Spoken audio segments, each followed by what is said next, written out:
talk about this. Oh, I guess I'm live. Okay. Well, welcome to what would normally be the Monday Morning Mutant Mumblings live stream. And you know what? It's a little bit of a strange world in the world of the mutants right now because uh how do I explain this? You know that thing they did with Iceman back in the day where uh somehow Jean Grey can to come out of the closet, and he's been gay ever since, even though I believe he's had relationships with women in the past. Um,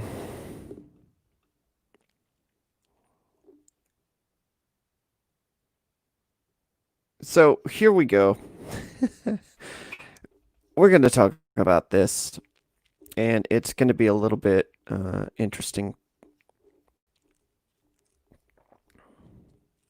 Let's talk about this, shall we? Share the screen. There we go.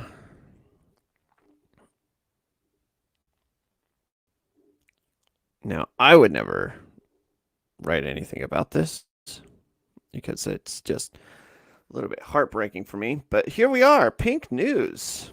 And I'm going to get rid of that one. Pink news. Marvel just confirmed another superhero as canonically bisexual after 40 years of queer baiting, and fans are ecstatic. Well, that's the thing. The LGBTQ community, um, there's a lot of division within that community about bisexuals. Hail, Lopter, Demon King of Inferno, Nano Reaper. Hail. Yeah, this is what happens. The world is burning right now. It is literally burning. I cannot wake up a morning in my wonderful SoCal neighborhood without the smell of smoke. Um, and that's I would love to have some fresh air. Uh, Used to be you could go up to the mountains and you could get that. But there it is, everybody. She kissed a girl and she liked it. Katy Perry. Oh, Katy Pride, sorry. Kate Pride shared a same sex kiss after decades of the queer subtext.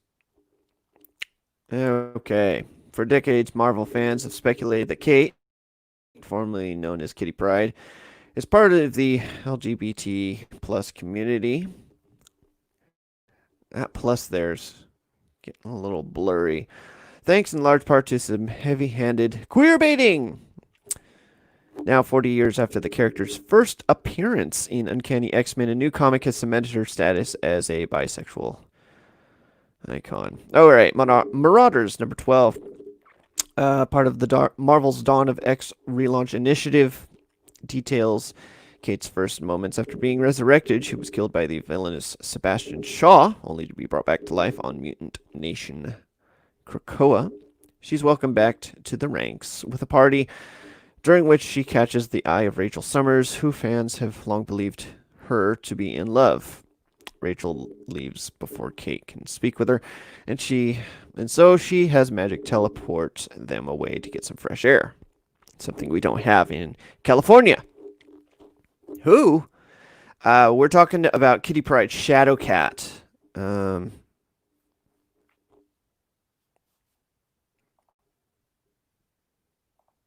Yes, Shadowcat. I don't think she's worn the iconic costume either in film or in the comic books recently. Anyway, so Kate then finds herself in a tattoo shop and before long shares a kiss with a female tattoo artist.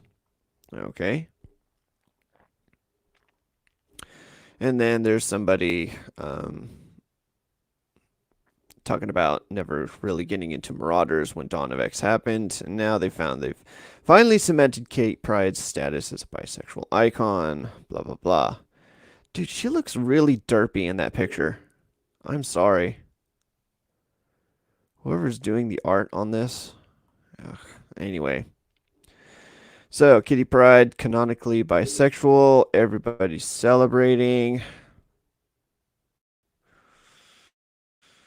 And there was a subtext that's been picked up on for decades, they say.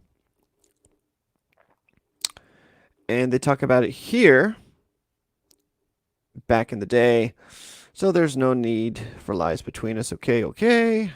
But I'm afraid I haven't a clue about what to do with today. Actually, I have a few ideas. If you're willing, lead on. Courtney, I'm all yours. I'm so glad. What? Katie Pryde's never been straight. She's definitely bi, pan, or a label similar to that. My dude, Claremont, has been on point with these things between this and Mystique being Nightcrawler's father and Destiny being his mom. What? Destiny being his mom?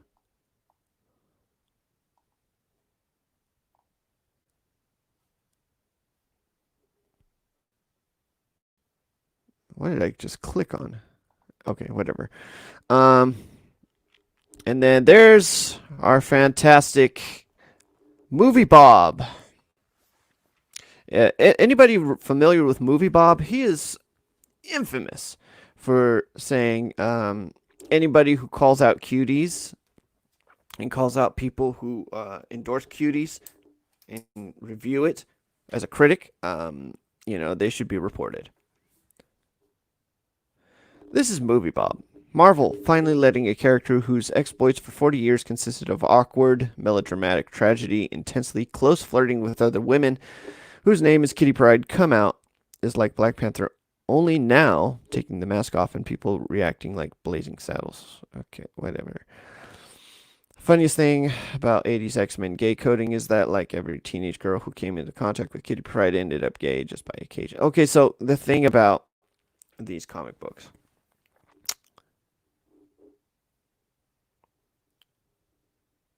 Yeah.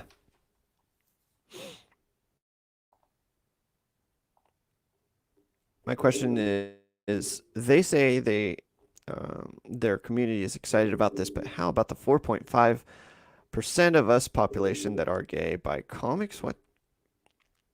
Well, here's my question.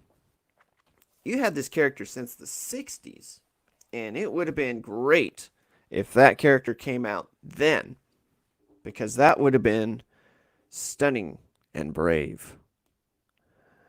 But now that it's popular, I guess it's stunning and brave. No, it's pandering. It is absolutely pandering. And you know, I believe she was supposed to marry Colossus. And then she was in a relationship with Star-Lord at the time. And people have wanted her to get with Ileana, which is weird. It's like me dating a girl and then me dating her younger sister later on. It's just not. That's not happening. Anyway, Chris Claremont, who created the Excalibur series in 1988, said in 2016 that his original intention for Kate to end up with her true love, Rachel.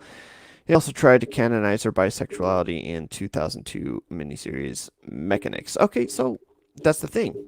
You would have done it in 2002. That would have been stunning and brave. Oh, it's kind of now it's kind of convenient, you know? See, what we see is interesting. Oh, how much of the US Oh, how much of the US population which is gay, how of that gay population actually buy comics? Yeah, that's the thing. The comic book sales, they're down. Um, I what was the last episode? What was the last comic that I bought of the Dawn of X series. I think it was right before COVID hit. Like all the comic books shut down, and cable was happening, and Storm had somehow like did a big attack on the facility. And what had happened is they implanted something, and it was starting to tear her mind apart. Yeah, in short, Twitter likes and retweets don't equal sales. Then that's why the comic book industry is dying. And okay, guys, so you guys are my hey Machini, hail. Um, when the time comes, Machini, I want to talk to you about something. But um, here's the thing: comic book sales are dying. We are seeing more pandering, more pushing of agendas, more or less this look. They just conveniently made Kitty Pryde bisexual. Like if they did it in 2002, great, fantastic. That would have been stunning and brave. Uh, the queer baiting, the ridiculousness of, oh yeah, she was always gay or bisexual, whatever. And even amongst the community, they don't really recognize bisexual. Aside from that, it's so stunning and brave in 2020 to come out as bisexual or come out as part of the community.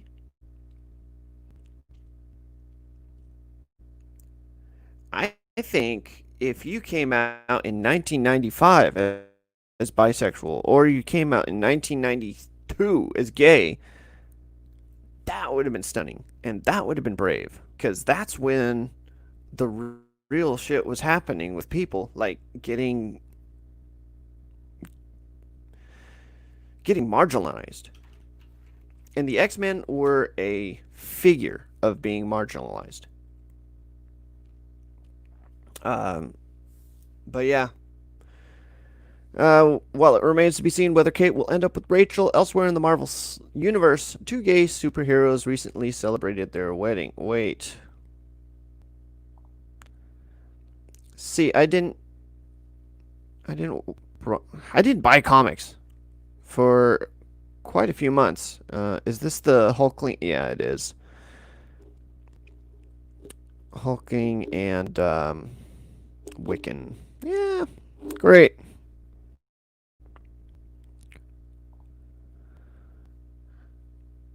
Now, at least those guys, at least were, you know, gay from the start.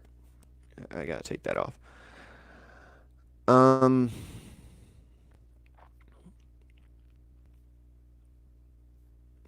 but yeah, this pandering thing, deviant pork, hail. This pandering thing is kind of weird. Just not doesn't work for me.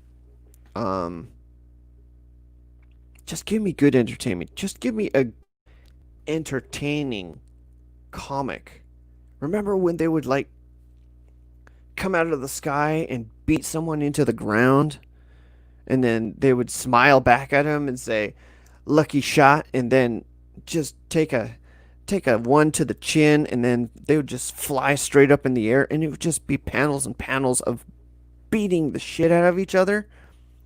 Remember that? Remember those days? Oh, the unabashed violence. Oh. And now we're having conversations about who f's who and who sticks their tongue down what.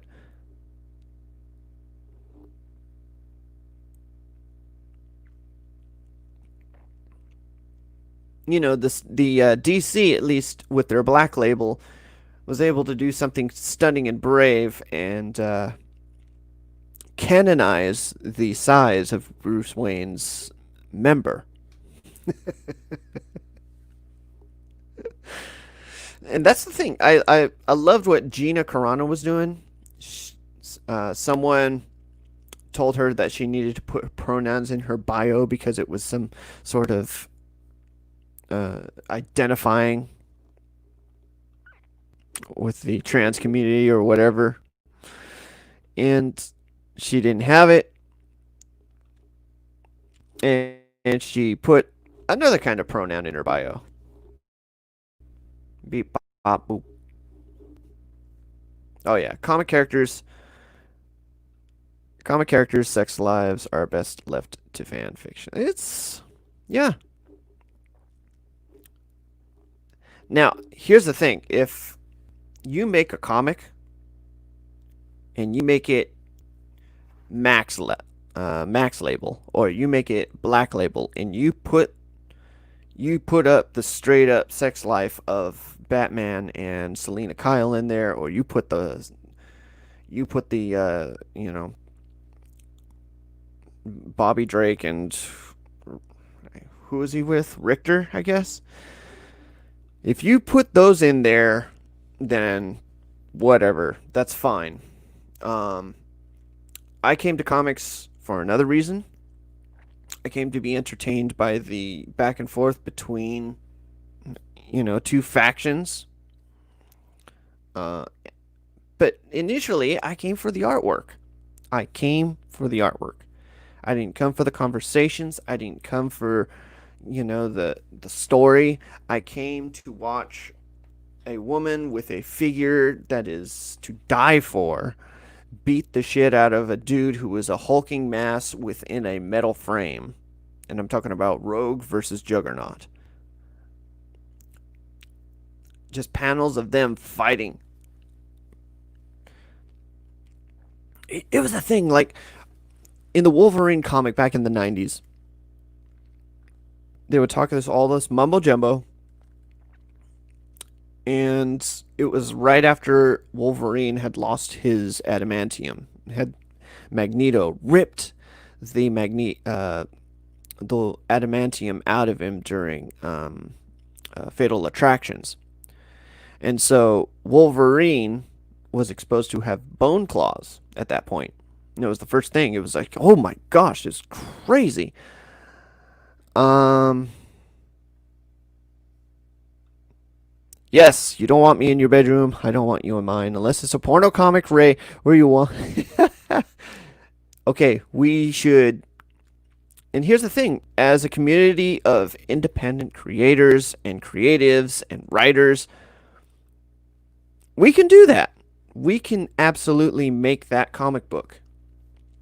But Marvel is known for one thing, and that thing is not making those kinds of comics. They might want to make those kind of comics. The artists might want to make those kinds of things. I know Dan Slott wants to make a freaking Asian fetish Spider-Man going after, Silk. Right before Silk kills him. But that's the thing. It's like, where do you want to be, Marvel? Do you want to sell to larger audiences, or do you want to sell to the niche audience that wants to see that kind of stuff? But again, I got into it because of the art. I saw those Wolverine panels back in the 90s, and he is battling Cyber, the guy with adamantium skin. And it is a brutal, just a fucking brawl. He smashes his hand and breaks his bone claws. He slashes at his face, and you get to see like chunks of meat with the adamantium underneath. And then they just crash through layers and layers of staircases as they're going through this battle. And Andy Kubert, my God, man, that dude can draw a fucking fight scene. The only other guy I could see doing that maybe is Yusuke Murata currently. Back in the day, I think Mark Texera also. he was really good at drawing those kinds of scenes. But yeah, and here's the thing, because we're having these conversations in comic books now, where we're going to see more of these characters coming out as this, that, and the other in a pandering move rather than bold moves to just entertain the shit out of us. And they want to entertain another crowd. Another crowd, by the way, that will not buy their comics. Will not buy their comics.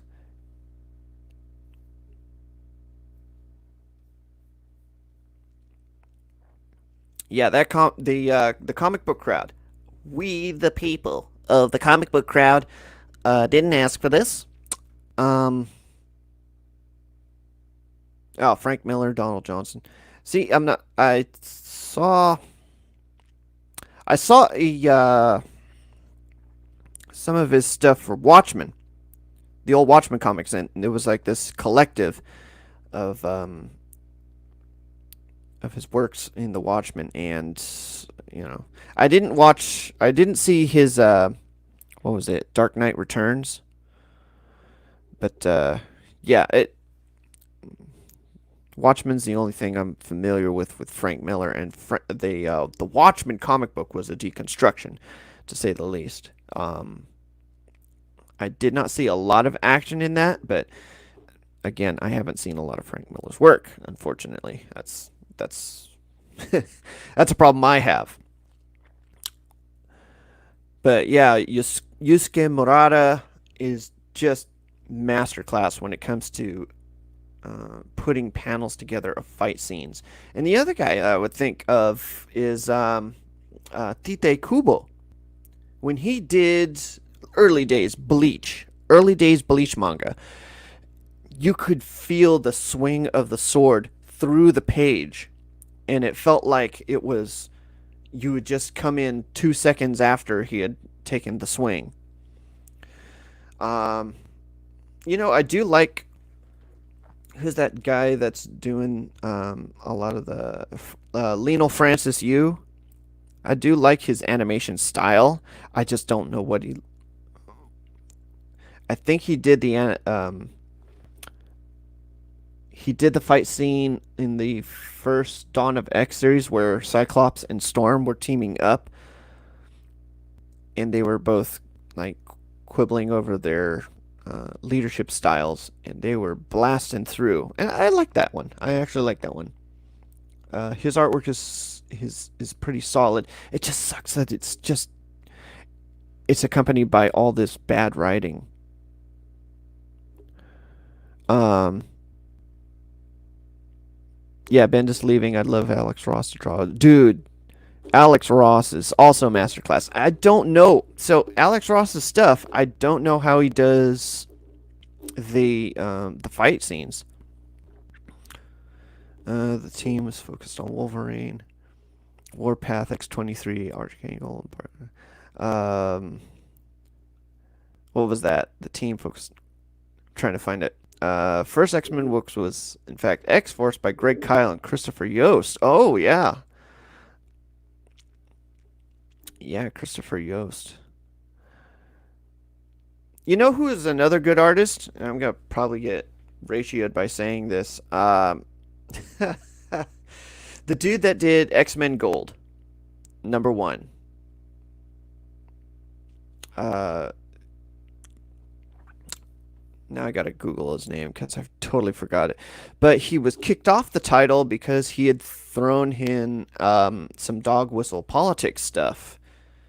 And his name was.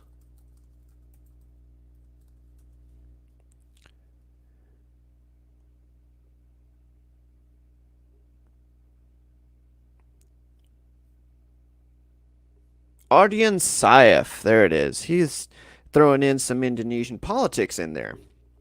And that didn't help the comic book sales. But well, you know what? It did help the comic book sales because then everybody was looking for the unedited comic book. I still have the unedited comic book with his dog whistle politics stuff in there. Um, but yeah, the crazy stuff is like if you got some good artwork in there and you got some controversial stuff in there, stuff that is borderline could be considered a little crazy. You will watch the comic sales go through the roof. I can't find for the life of me a copy of Batman's Wang. Uh, but yeah, it's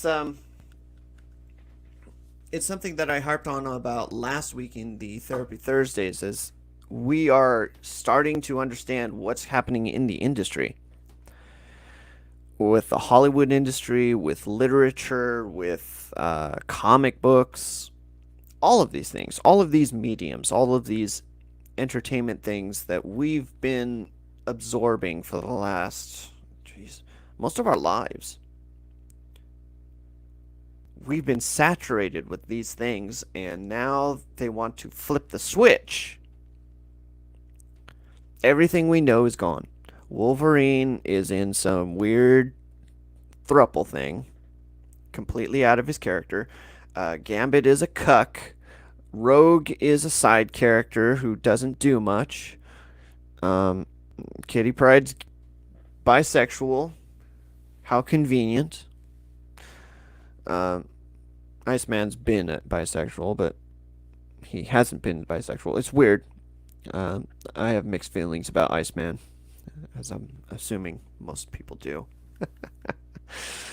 uh, no, toxic. No, no, I do not want a copy of. I want the. I want the comic book, not a pic. Oh gosh. Did you guys see the story about Chris Evans? He showed his I guess he was showing his role on his Instagram feed, and in that role was a picture of his Batwang. Yeah, Batman Damned. That's the one. Um, that was part of the Black Label, right? Yeah. But yeah, it's just this compounding thing. Diamond distributors uh, no longer distributing the comic books. The comic book stores just dying for any kind of getting a bone thrown at them. And then then the riots happened, and a lot of these stores got smashed and dashed against the rocks. And now we're seeing a decline, a further decline, because they're going to pander to a crowd that will never buy their comic books.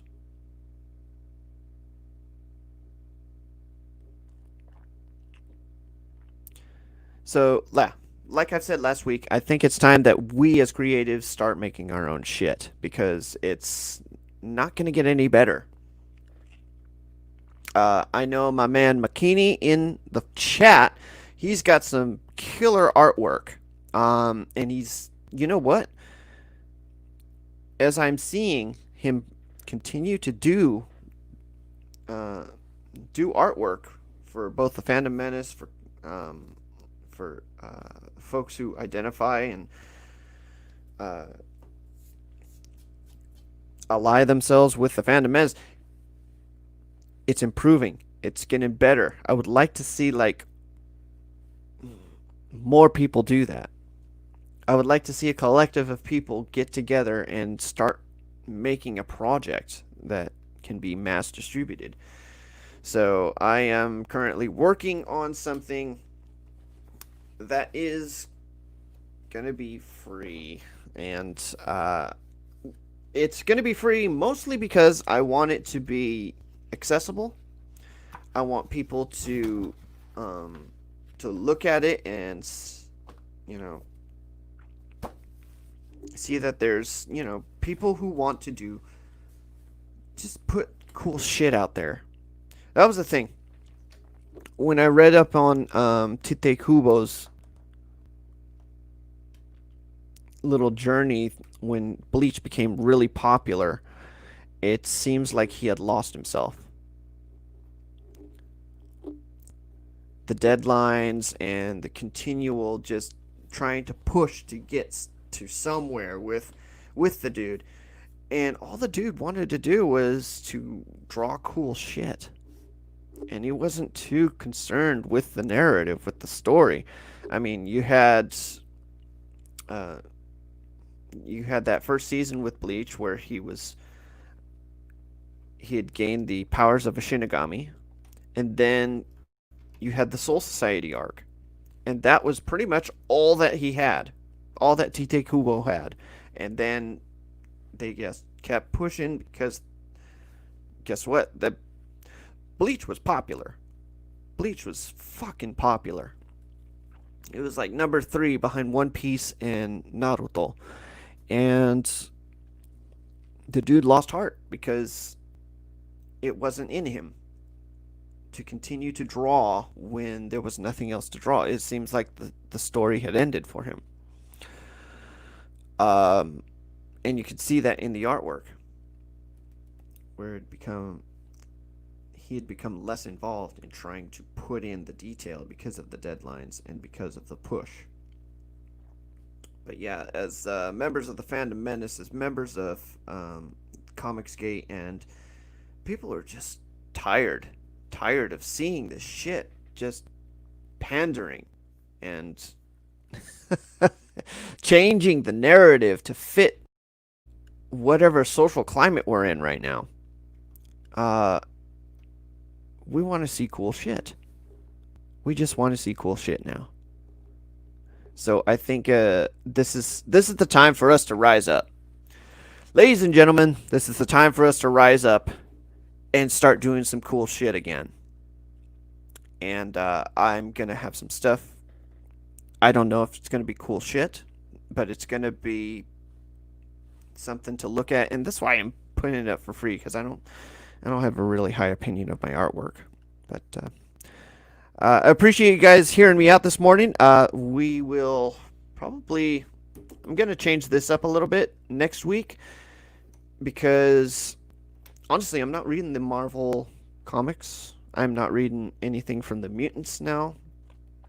I might catch up every now and then, but I might change up this format. Alright.